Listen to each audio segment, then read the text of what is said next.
बिहार विधानसभा चुनाव ठीक वक्त पे होगा या नहीं, इस पर तमाम अटकलें समाप्त हो गई है।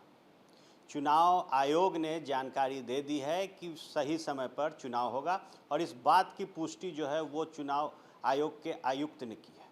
बहरहाल जो तैयारियां चल रही थी विपक्ष द्वारा, जो तैयारियां चल रही थी सत्ता पक्ष द्वारा, वो तैयारियां अब जोर शोर से आगे बढ़ेगी। लगातार विपक्ष मांग कर रहा था कि जिस तरीके से बिहार में कोरोना महामारी की परिस्थिति है, बिहार जैसी बड़ी आपदा है, ऐसे में चुनाव को कुछ समय के लिए टाल देना चाहिए। वहीं एनडीए में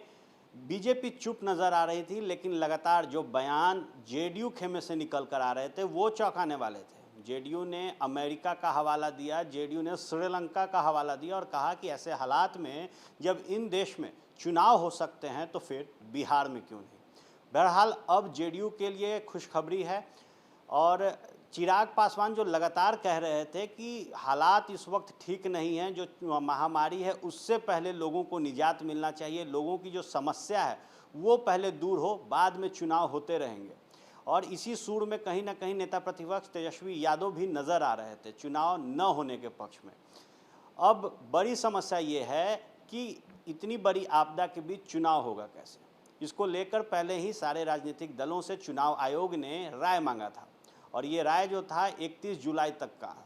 लेकिन इसकी डेट को आगे बढ़ाते हुए चुनाव आयोग ने 11 अगस्त तक के लिए अल्टीमेटम दिया हर राजनीतिक दल को और कहा कि आप राय दें कि किस तरीके से इस समय में चुनाव कराया जाए, किस तरीके से चुनाव प्रचार होगा। बहरहाल डिजिटल माध्यम एक प्लेटफॉर्म बनाया गया था, लेकिन उसके लिए विपक्ष तैयार नहीं था। अब जब गाइडलाइन जारी होगी और जब चुनाव होगा तो ये देखना होगा कि इतनी बड़ी विकट परिस्थिति में बिहार जैसे राज्य में चुनाव कैसे कराया जाए। एक बड़ी पॉपुलेशन है बिहार की और जो पोलिंग बूथ होते हैं उस पर भीड़ होती है,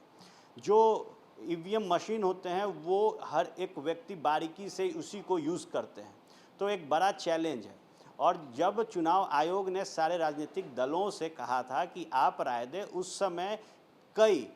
जो राजनीतिक दल थे उन्होंने राय के बजाय सुझाव दे डाला था कि आपदा बड़ी है, ऐसे में चुनाव टाला जाए। अल्टीमेटम के बीच अब बड़ी खबर जो है कि चुनाव वक्त पे होगा, तो जहां जेडीयू तैयारियों में लगी हुई थी, शंखनाद किया था अमित शाह ने डिजिटल माध्यम से, भव्य वो डिजिटल माध्यम था और कहीं ना कहीं इस पर विपक्ष राज़ी नहीं था, क्योंकि एक बड़ा अमाउंट खर्च होता है डिजिटल रैली पर। तो जब आयोग ने कहा कि चुनाव होगा तो अब कहीं ना कहीं चैलेंजेस जो हैं वो विपक्ष के लिए बढ़ेंगे और जो लगातार दावे चिराग पासवान कर रहे थे बिहार के हालात को लेकर, नीतीश कुमार को कटघरे में खड़ा कर रहे थे, वहीं कहा जा रहा था कि जब दो युवा सुर में सुर मिला रहे हैं और कह रहे हैं कि हालात बदतर हैं और ऐसे हालात में चुनाव नहीं हो सकते, तो अब जब आयोग ने इस बात की जानकारी दी है कि वक्त पे चुनाव होगा, जो तैयारियां चल रही हैं वो जोर शोर पे होगी, तो किस तरीके का चुनाव इस बार बिहार देखेगा ये देखना दिलचस्प होगा, क्योंकि आपदा बड़ी है